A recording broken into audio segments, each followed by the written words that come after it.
When I returned to Baker Street from a short holiday in the spring of 1891, I had seen little of Holmes for some time.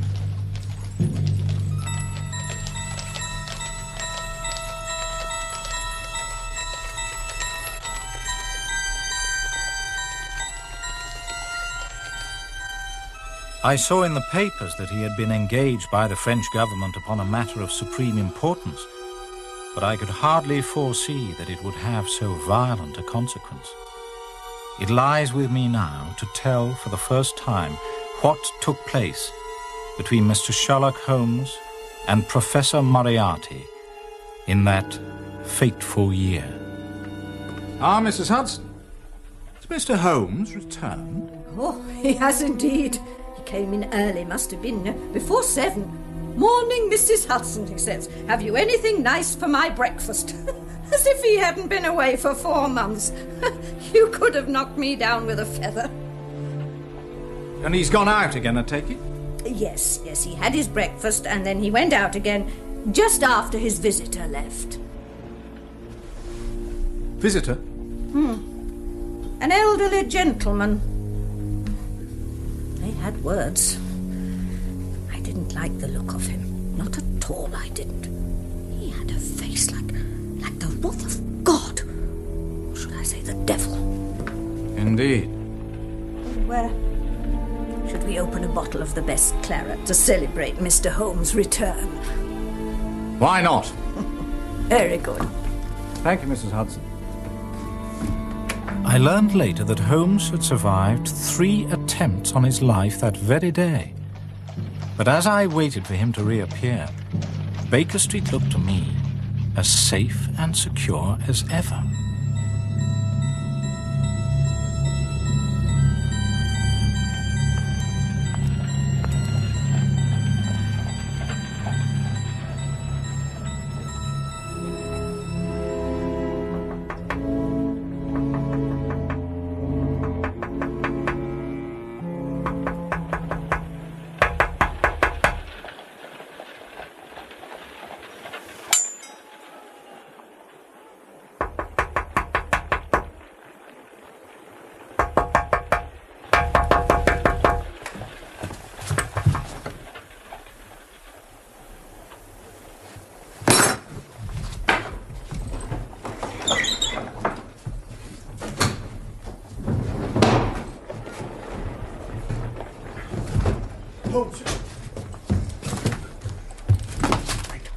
Wait.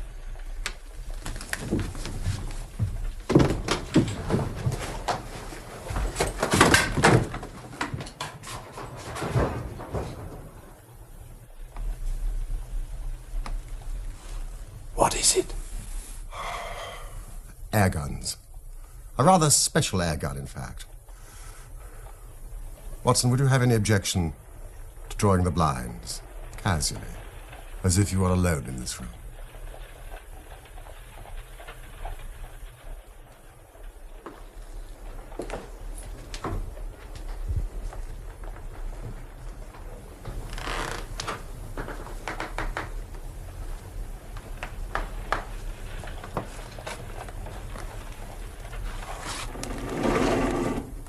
Watson, I think you know me well enough to understand that I am by no means a nervous man. But it is stupidity rather than courage to refuse to recognize danger when it is close upon you.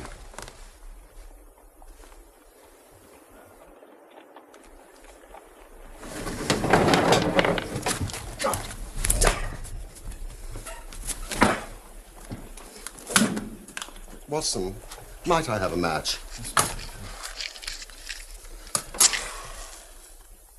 Holmes, you're hurt. Scratches, nothing to signify.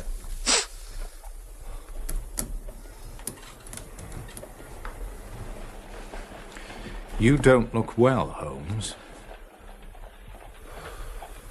Well, I have been using myself rather too freely. I have been somewhat pressed of late. How pressed? Well, as I am unable to leave this room until after dark, and then most likely by the way that I came, we do have some time on our hands. Also, I owe you an explanation for my unceremonious departure the last time that we met. I'll take some notes, if I may. Oh, by all means. This case. It is unique in the annals of crime. You will recall that it was a cold morning, early in the year, when I last left Baker Street. I had no idea where I was going or who my client was.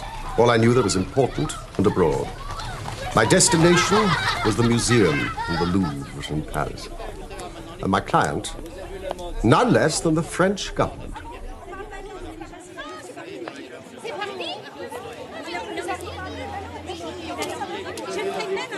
Surely this Palais du Louvre is near to the very heart of France. It was here that the great Roi Soleil held court, and here that Napoleon Bonaparte was married to the Archduchess Marie-Louise of Austria. Indeed, it is a history lesson in stone. And now this gallery contains our finest paintings. Gentlemen, shall we come to the point? I presume the Mona Lisa has been stolen. Qui le lui a dit? Je vous assure, Monsieur le Ministre, je n'ai absolument rien dit. When I see two hooks, and the place where the Mona Lisa used to hang, and then this talk of peril and scandal. Yes, now I begin to understand the delicacy of the matter. The Louvre is closed on Mondays for maintenance. The fact that the Mona Lisa was not hanging in her usual place was put down to the fact that she was in the photographic studio. It was only later in the day that a workman found the frame in a little storeroom under the Salon Carré. We put the glass over the painting only a month ago. We feared an acid attack. There was such a one in Florence recently. How very fortunate. Pardon? 2 good thumbprints.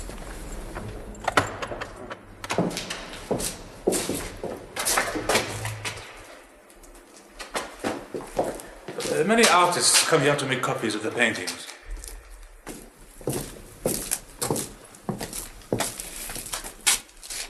This one seems well done. Yes, that artist is particularly clever and makes a good living from his copying. I should like to meet him sometime.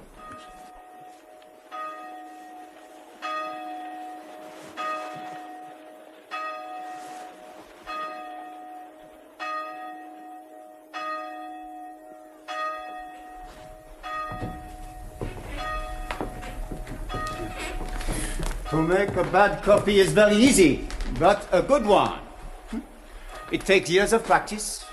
For instance, Da Vinci used Italian poplar wood to paint on. It is very difficult to find. To mix the original color, nearly impossible. His fumature, the smooth blended tones, is very subtle. And his brushwork is left-handed. The crackler, this fine network of cracks. That is the most difficult to achieve of all. And you can achieve it. How? That is my secret. It seems to me that this is something near to a legitimate forgery. No, because the copies must never be the same size as the original. And who would buy one of my copies as the original when the real Mona Lisa is in the Louvre? But if by chance the Mona Lisa is no longer in the Louvre... Oh, but of course you are joking, monsieur.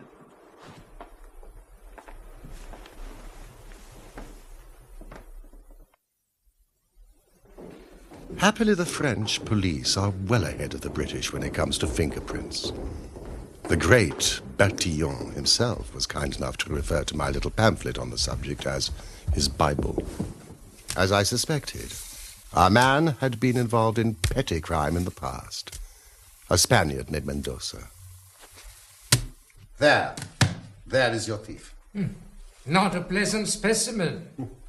Mr. Holmes, France owes you a great debt. We have not got the man. And more important, the painting. But he must be arrested immediately. He may have already sold it. No, gentlemen, it is my belief that the painting is still in Mendoza's keeping. He is only a pawn in a much bigger game. This robbery has been carefully planned over months, even years, by a master criminal. But what professional criminal would want to own the Mona Lisa? That is madness. He can't sell it. I believe the master criminal is not interested in the original. If he can pass off the forgeries as originals for the same price. Gentlemen, we must alarm Mendoza. Get him on the move. So he leads us to the center of the web. But how? First, we must announce to the world that the painting has been stolen. Oh, but that would create a great scandal, both myself and the director. Minister, please, if I may explain. It will be announced that owing to the brilliant and tireless efforts of yourself and the director, that the criminal is about to be arrested.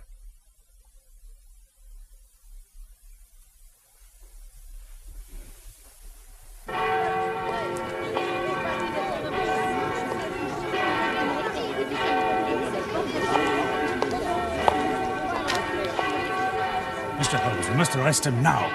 No.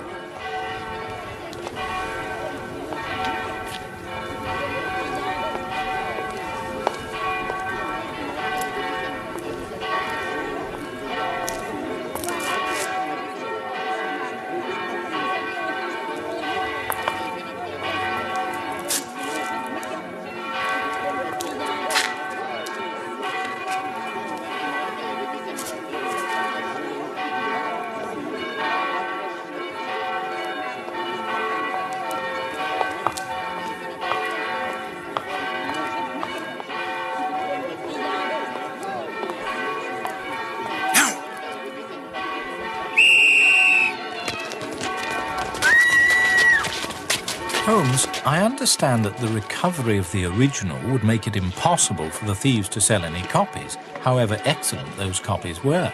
But did you have any clue to the identity of the mastermind behind the whole scheme? I was satisfied that I had recognized one of Professor Moriarty's agents. Moriarty?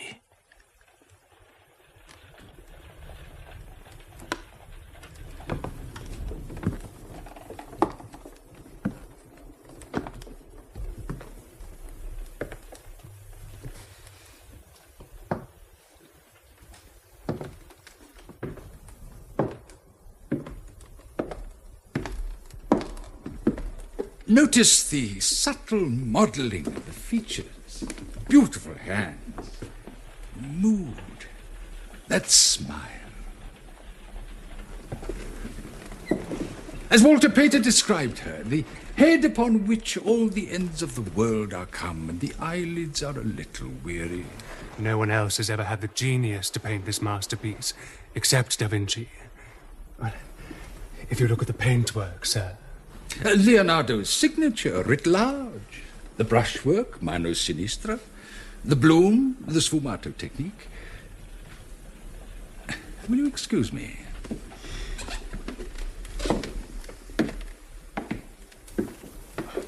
I would say, without hesitation, that the general opinion of the art world is that this is the greatest portrait ever painted.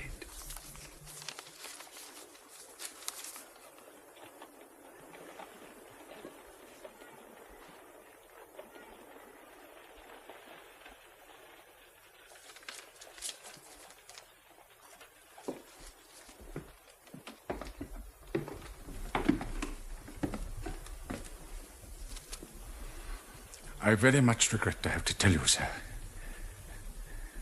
that this painting is no longer for sale. I don't understand, Professor. I mean, the price, maybe? Well, now look, I'll reconsider. I'll give you a cool $4 million. How's that?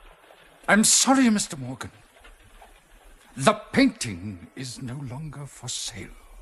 Huh? Hey, what you guys up to? Take your hands off me, you make! Thanks for nothing. Get out of here quick, you fuckers. Go get lost. Richard Holmes has recovered the original. These are worthless. Destroy them. Burn them. Do it yourself. Let no one else see you. Yes, Professor Moriarty.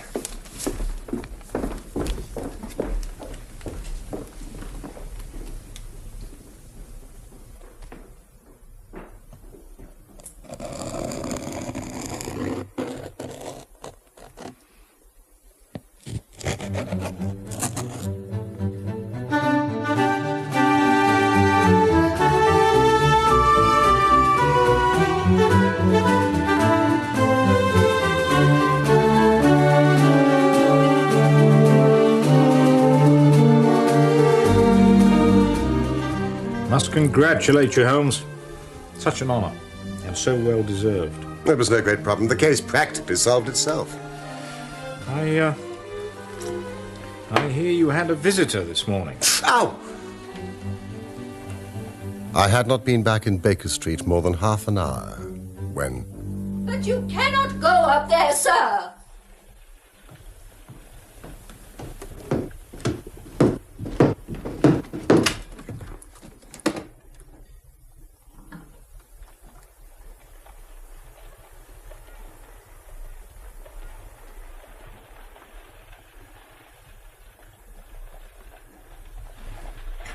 You have less frontal development than I should have expected.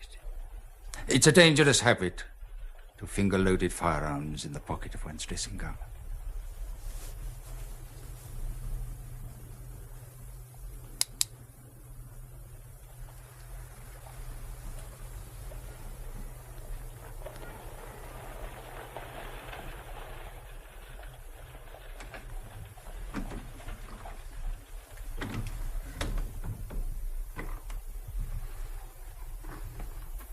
You evidently don't know me. On the contrary, I think it's fairly evident that I do. I can spare you 5 minutes, if you have anything to say. All that I have to say has already crossed your mind. And possibly my answer has already crossed yours. You stand fast. Absolutely.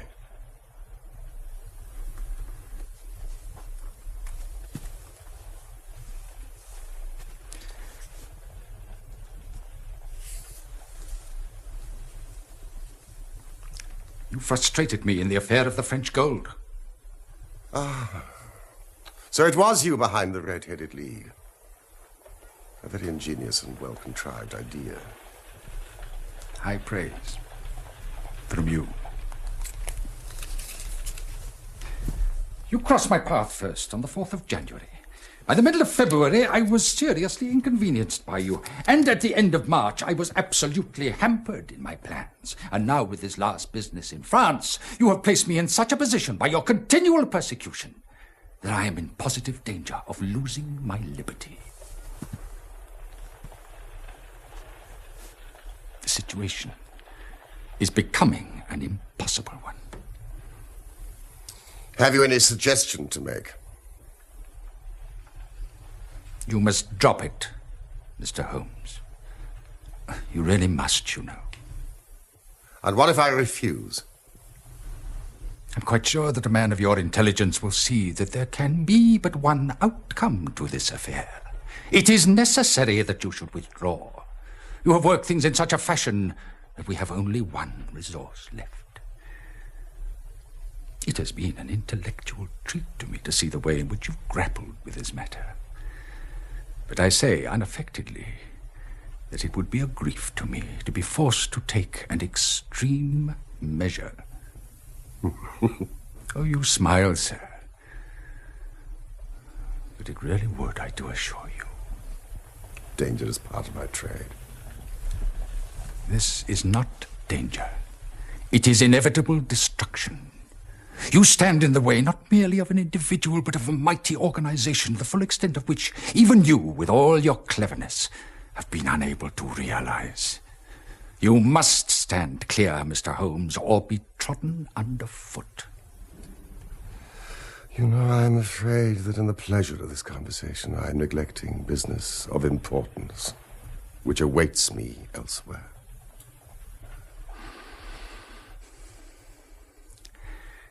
Well, well. It seems a pity. But I've done what I could.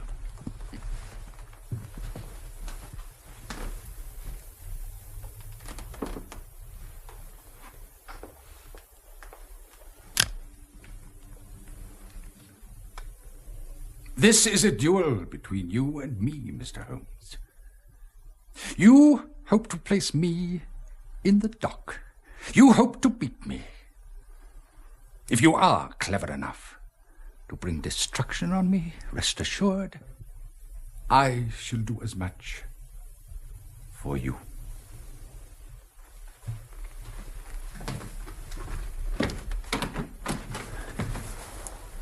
You have paid me several compliments, Mr. Moriarty. Let me pay you one in return when I say that if I were assured of the former eventuality, I would, in the interests of the public, cheerfully accept the latter. I can promise you the one, but not the other.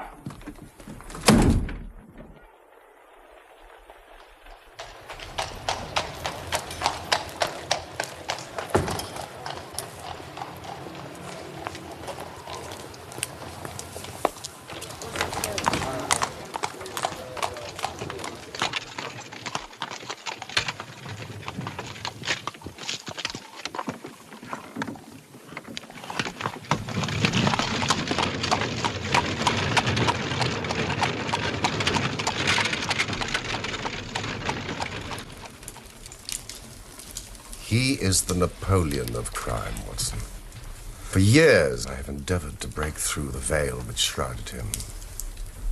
And at last, I have seized a thread and followed it to Moriarty himself. And now I'm ready to close on him. If he doesn't close upon you first.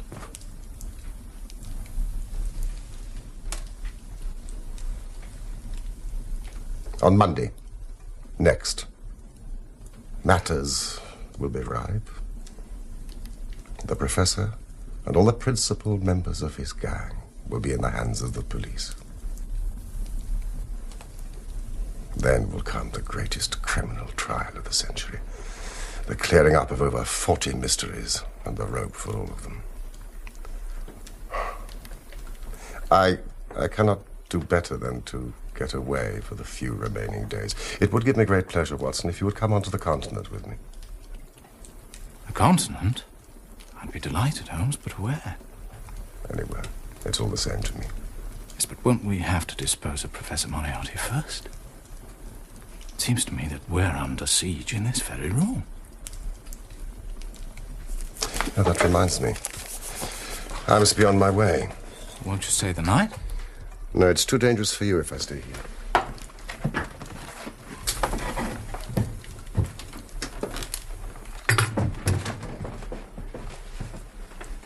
I will leave the way I came and find lodgings with my brother Mycroft. We start tomorrow morning. Tomorrow morning? Oh, yes, it is most necessary.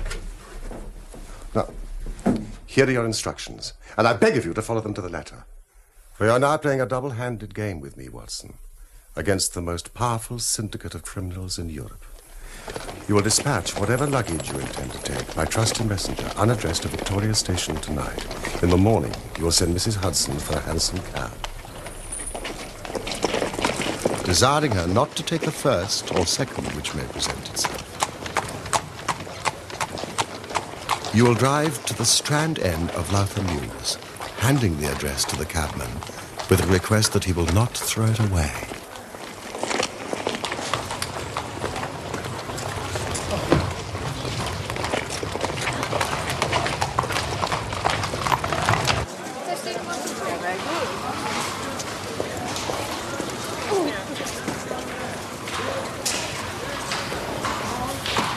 Have your fare ready, and the instant that your cab stops, move speedily through the mews and time yourself to reach the other end at exactly 9:15, where you will find a small brougham waiting close to the curb, driven by a fellow with a heavy black coat tipped at the collar with red. Into this you will step, and you will reach Victoria in time for the Continental Express.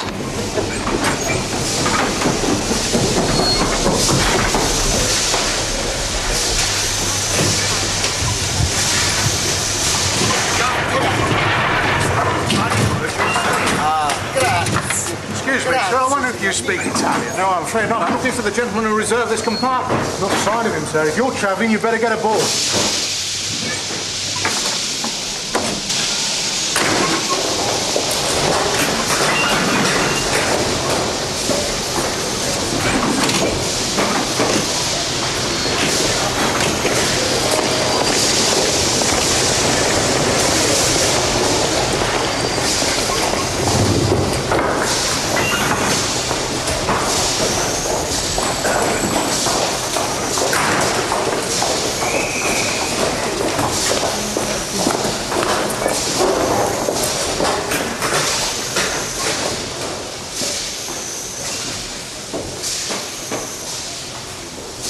My dear Watson, you haven't even condescended to say good morning to me.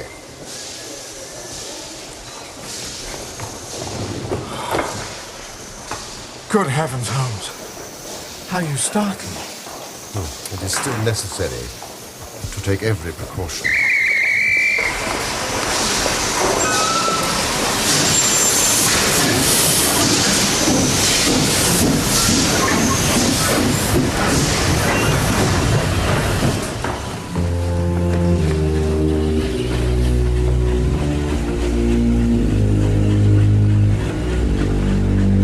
Rather fine, Watson.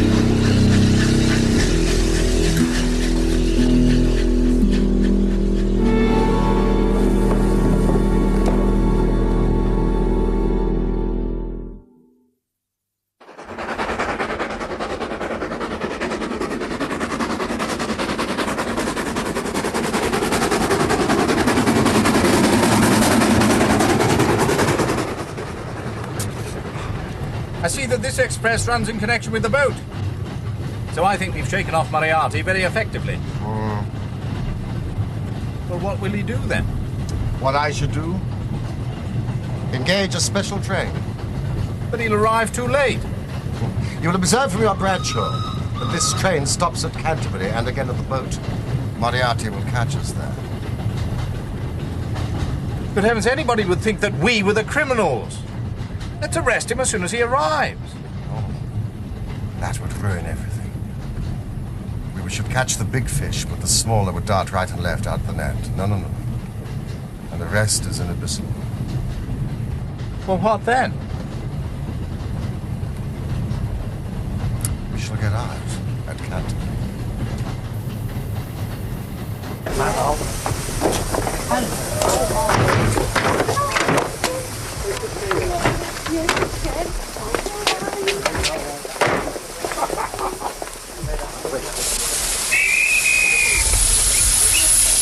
Where's our luggage? We must give Moriarty something to follow. What do we do? We shall go across country.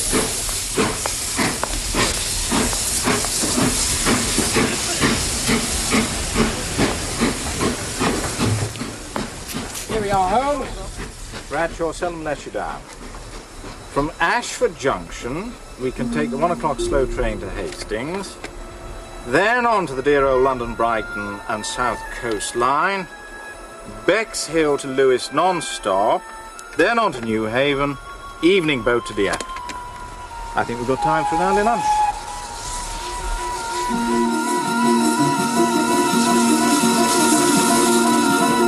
So soon.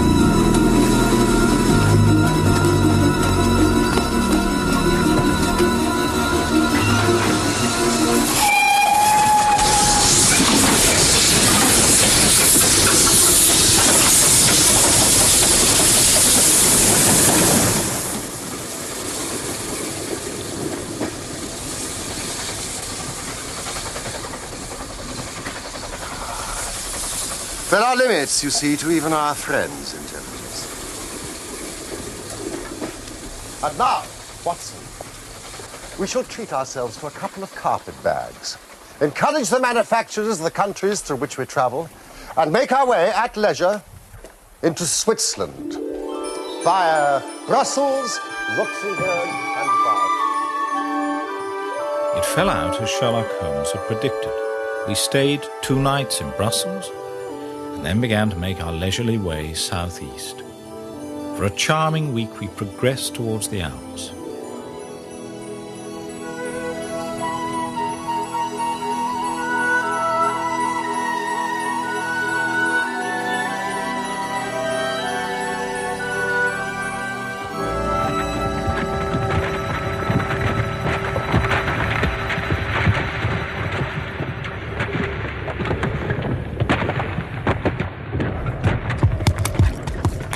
What do you think? A common enough occurrence in the mountains.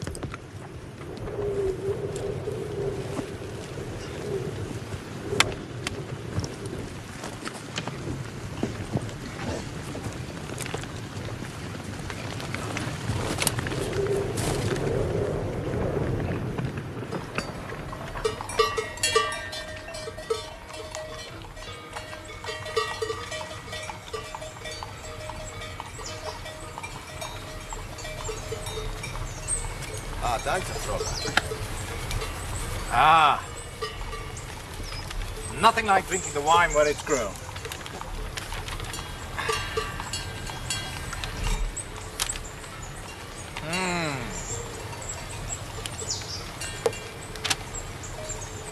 All gangs safely secured, only Moriarty escaped the nets. I'm Mycroft. He's given them the slip.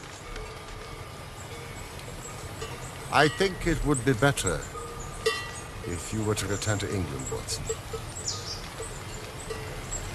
Why?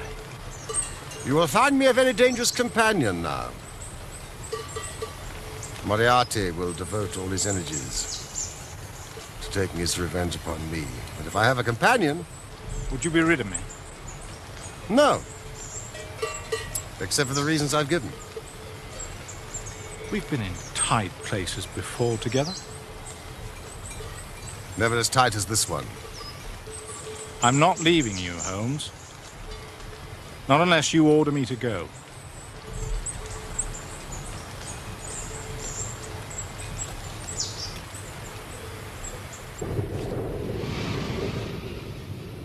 I'd never been to Switzerland before, but the beauty of the landscape reminded me irresistibly of the northwest frontier provinces of India.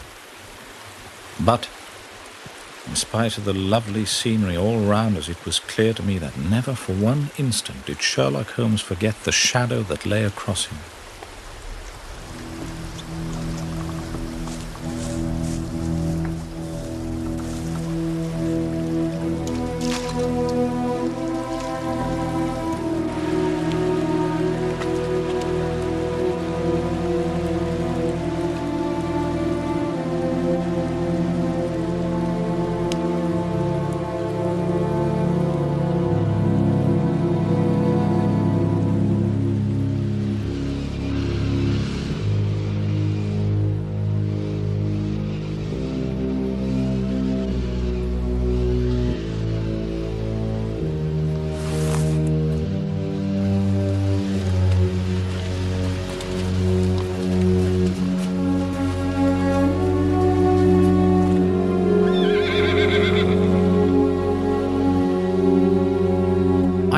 tell by his sharp scrutiny of every face that he was well convinced that go where we would not be clear of the danger that was dogging our footsteps.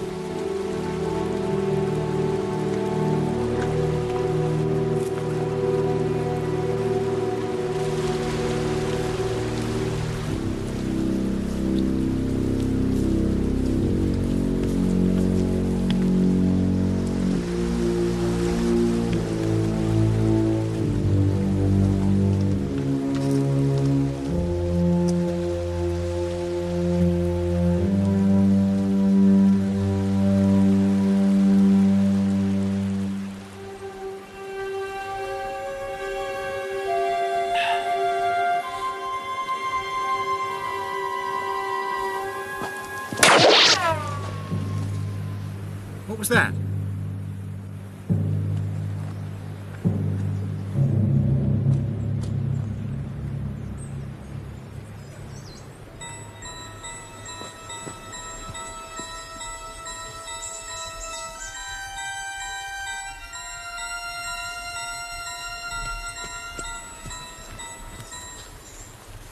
See anything?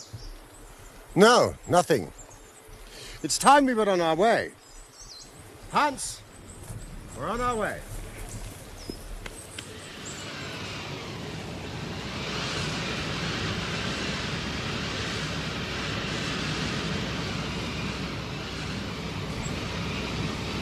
At last we reached the heart of the Bernese Oberland and came to the village of Meiringen, where we put up at the Englischerhof, then kept by Peter Steiler the Elder.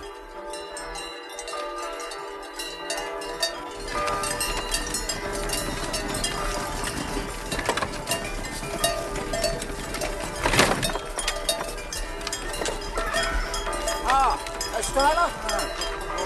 Exactly.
The walk over the hills to Rosenlaue is very beautiful. You can stay the night there and come back the next day. But you must not on any account miss the falls of Reichenbach. It's only a small detour. There it is. Also, gute Reise. Dankeschön.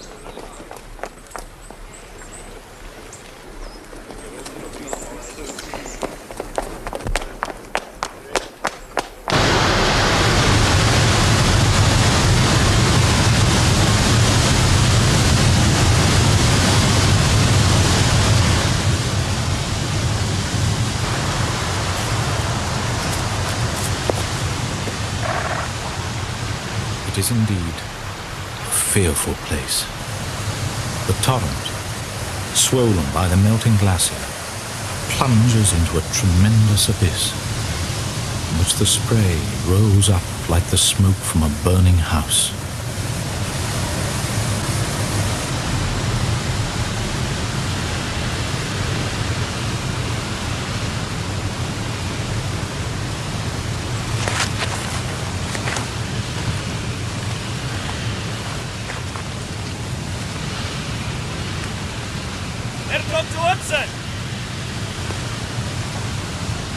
Herr Dr. Watson!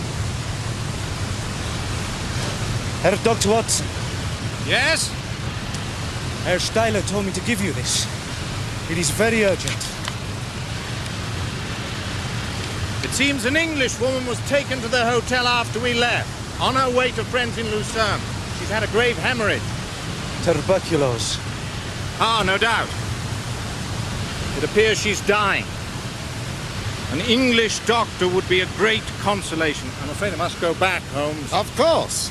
Now, Steiler suggests that this lad shows you the way to Rosenlaui, and I'll join you there later. A good plan.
I trust she's no worse.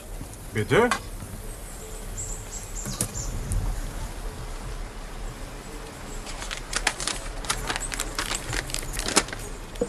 You didn't write this? There is no sick English woman at the hotel? No, but it has a hotel mark. Of course, there was a tall old Englishman who came here after you had gone. He said...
It was the sight of the alpenstock that turned me cold and sick. He had not gone to Rosenlau. I stood for a minute or two to collect myself, for I was dazed with the horror of the thing. And then I began to think of Holmes's own methods and to try to practice them.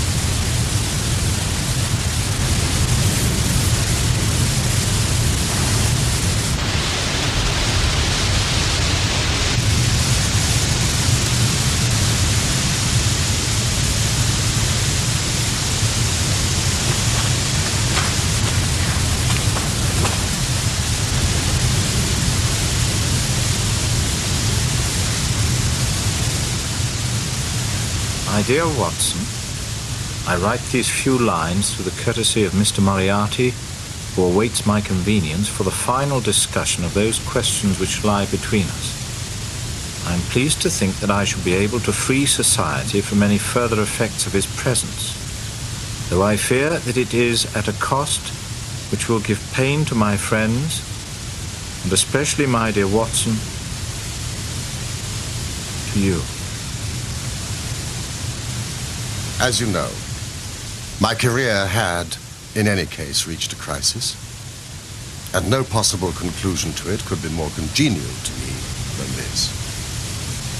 Indeed, if I may make a full confession to you, I was convinced that the letter from Meiringen was a hoax. I made every disposition of my property before leaving England and handed it to my brother Mycroft. Goodbye, and good luck, and believe me to be, my dear fellow, very sincerely yours, Sherlock Holmes.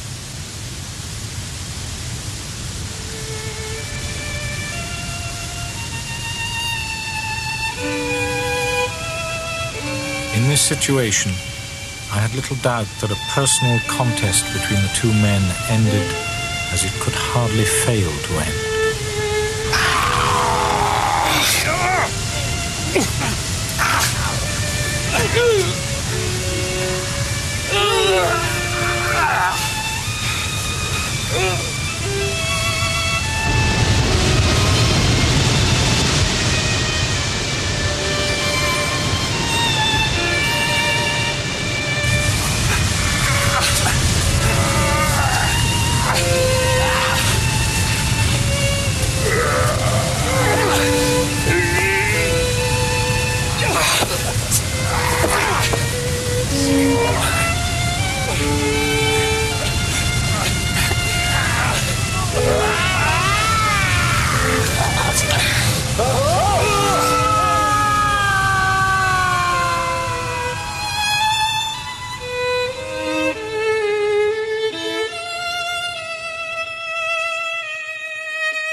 It's with a heavy heart that I take up my pen to write these, the last words in which I shall ever record the singular gifts by which my friend Mr. Sherlock Holmes was distinguished. I shall ever regard him as the best and the wisest man I have ever known.